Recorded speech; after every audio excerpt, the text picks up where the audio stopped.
Does the name Amelia Earhart ring a bell? Well, that's because she was the first woman to fly solo across the Atlantic. Sadly, she's also known for her disappearance in the same event of crossing the Atlantic Ocean.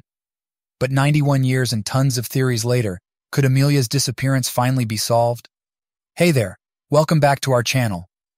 Today, we'll be discussing the life of the legendary Amelia Earhart as an aviator, her last flight, and answering the question, has the Amelia Earhart disappearance been finally solved?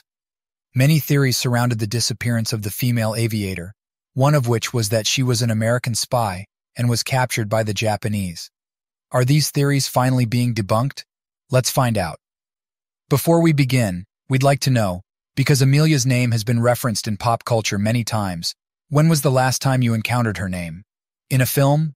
In a song? Tell us in the comments below. Amelia Earhart, also known as Amelia Mary Earhart, was a renowned American aviator born on July 24, 1897, in Atchison, Kansas, U.S. She achieved great fame as the first woman to fly solo across the Atlantic Ocean. As for Amelia's early years, her father worked as a lawyer for the railroad, and her mother hailed from a well-off family. Even as a child, she demonstrated a daring and self-reliant spirit, which would later become her defining characteristic. The family faced financial hardships after her grandparents passed away, compounded by her father's struggles with alcoholism. As a result, they frequently moved residences, and she eventually completed high school in Chicago in 1916. With her mother inheriting a fortune, Amelia had the opportunity to attend the Ogont School in Rydal, Pennsylvania. However, during a visit to her sister in Canada, she developed a strong interest in caring for soldiers wounded in World War I. In 1918, she decided to leave junior college and serve as a nurse's aide in Toronto. Following the war, Amelia Earhart enrolled in Columbia University's pre-med program in New York City. However, in 1920, she left the program at her parents' insistence to live with them in California. It was there in 1920 that she experienced her first airplane ride, which ignited her passion for aviation and led her to take flying lessons. In 1921, she purchased her first plane, a Kinner AIRSTER, and after 2 years, she earned her pilot's license. Amelia moved to Massachusetts and became a social worker at the Dennison House in Boston, a settlement home for immigrants. Despite her job, she continued to pursue her love for aviation. Around this time, there was a push to find a female pilot to fly across the Atlantic Ocean. Amelia was selected for the flight in April 1928, and some speculated that her resemblance to Charles Lindbergh, who had completed the first solo non-stop flight across the Atlantic the previous year, played a role in the decision. On June 17, 1928, she embarked on the journey from Trepassey, Newfoundland, Canada, as a passenger on a seaplane piloted by Wilmer Stoltz and Lewis Gordon. The flight was successful, and Amelia gained international fame after landing at Bury, Port Wales on June 18. She documented the experience in her book, 20 Hurriers, 40 Minutes, in 1928, and embarked on a lecture tour throughout the United States. Much of the publicity for the flight was managed by George Palmer Putnam, a publisher who played a role in organizing the historic journey. Amelia and George eventually married in 1931, but she continued to pursue her career using her maiden name. That same year, she achieved a record-setting altitude of 18,415 feet while piloting an autogyro. Eager to cement her reputation following the fame of her 1928 journey, Amelia Earhart made a solo transatlantic crossing on May 20–21, 1932. Piloting her Lockheed Vega aircraft from Harbour Grace, Newfoundland, to Londonderry, Northern Ireland, she accomplished the remarkable feat in a record-breaking time of 14 hours and 56 minutes, despite facing numerous challenges. Throughout the flight, she encountered mechanical issues and adverse weather conditions, which prevented her from landing in her intended destination of Paris. Subsequently, Amelia embarked on a series of flights across the United States. Amelia is indeed an adventurous woman. What are your thoughts about her so far? Comment it down below. Now let's get to the tragic story of Amelia, which sparked many theories and debates. In 1937, Amelia Earhart embarked on a global flight in a twin-engine Lockheed Electra, accompanied by navigator Fred Noonan. Their journey covered approximately 29,000 miles and began on June 1st, departing from Miami and heading eastward. During the following weeks, they made several refueling stops before reaching Lae, New Guinea, on June 29th, having already covered about 22,000 miles. On July 2nd, they departed from Lae, aiming for Howland Island, situated around 2,600 miles or 4,200 kilometers away. The flight posed significant challenges, as the small coral atoll was hard to spot.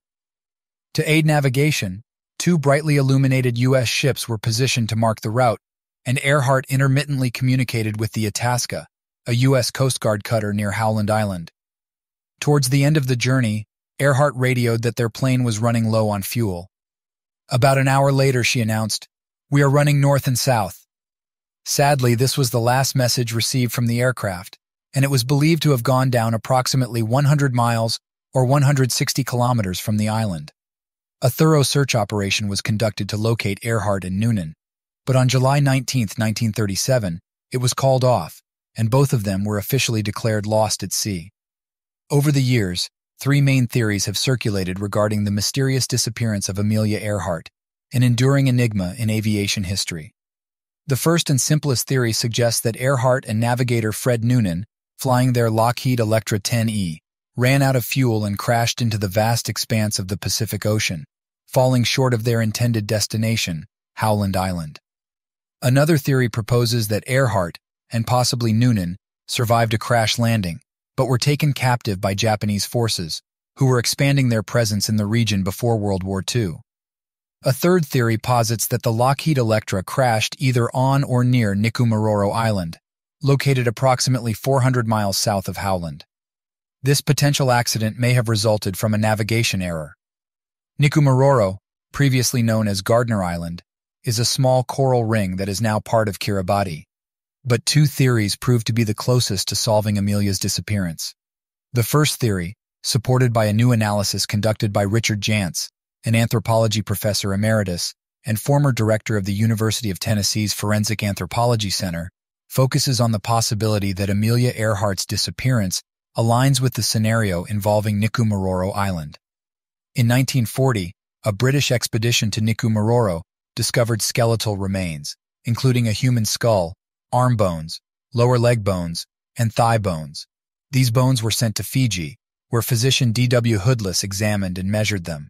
However, the bones have since vanished, with the assumption being that either Hoodless or someone else in Fiji discarded them after his examination, during which he concluded that they belonged to a stocky European male. To shed light on the matter, JANTZ collaborated with the International Group for Historic Aircraft Recovery, an organization dedicated to Amelia Earhart's research for many years. They ran Hoodless's measurements, taken 80 years ago, through a computer program called FORDISC, designed for estimating sex, ancestry, and stature from skeletal measurements. The analysis revealed that the bones exhibited greater similarity to Earhart than to 99% of individuals in a large reference sample, as stated by the University of Tennessee, Knoxville. In the second theory, researchers at Penn State University analyzed a metal patch discovered on a small Pacific island in 1991 to determine if it could be a part of Amelia Earhart's Lockheed Model 10E Electra plane. To assist in this investigation, they employed the university's Breezale nuclear reactor, which utilized powerful beams to examine the patch for subtle paint particles or worn engravings that might not be visible to the naked eye. Through this process, a digital scan was generated, revealing traces of iron on the metal piece that were believed to have been left by an axe in the 1930s. The metal patch was obtained from Richard Gillespie, the leader of the International Group for Historic Aircraft Recovery, an organization focused on Amelia Earhart's disappearance since 1988. Gillespie discovered the metal panel amidst storm debris on NIKUMARORO, a Pacific island located approximately 300 miles away from Earhart's intended destination of Howland Island. After careful examination of the scans, the research team identified axe marks along the panel's edges, which they deduced to have been made in the 1930s, coinciding with the time of Earhart's ill-fated flight. Years later, this aluminum panel that washed up on a remote island near the area where Amelia Earhart's plane disappeared was revealed to be bearing etched letters and numbers, including D24, XRO, and either 335 or 385. Currently, forensic analysts are diligently working to determine if they can trace the origins of the code found on the metal panel to conclusively ascertain whether it belonged to Amelia Earhart's plane or not. While this discovery might not immediately provide answers regarding the aviator's fate, it has the potential to bolster certain hypotheses while ruling out others. Keenan Unlu, the director of the Radiation Science and Engineering Center at Penn State and a professor of nuclear engineering, stated, "We found what looks like stamped or painted marks that could be from the original manufacturer, D24 and 335, or perhaps 385.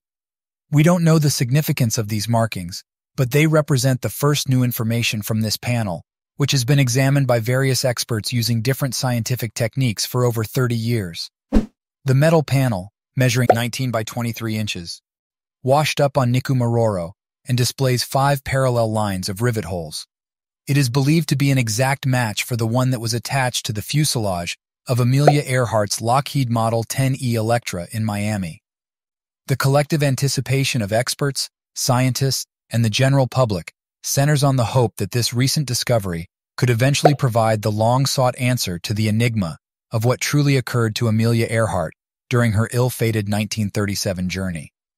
The official U.S. government report determined that Earhart and Noonan likely ran out of fuel and crashed into the expansive ocean. Despite the tragic conclusion to her life, Amelia Earhart's achievements and lasting impact continue to inspire countless aspiring young aviators worldwide. How about you? Which theory are you most convinced about? Let us know in the comments below. If you enjoyed watching this video, give it a like, hit the subscribe button, and turn on the notification bell. Thanks for watching.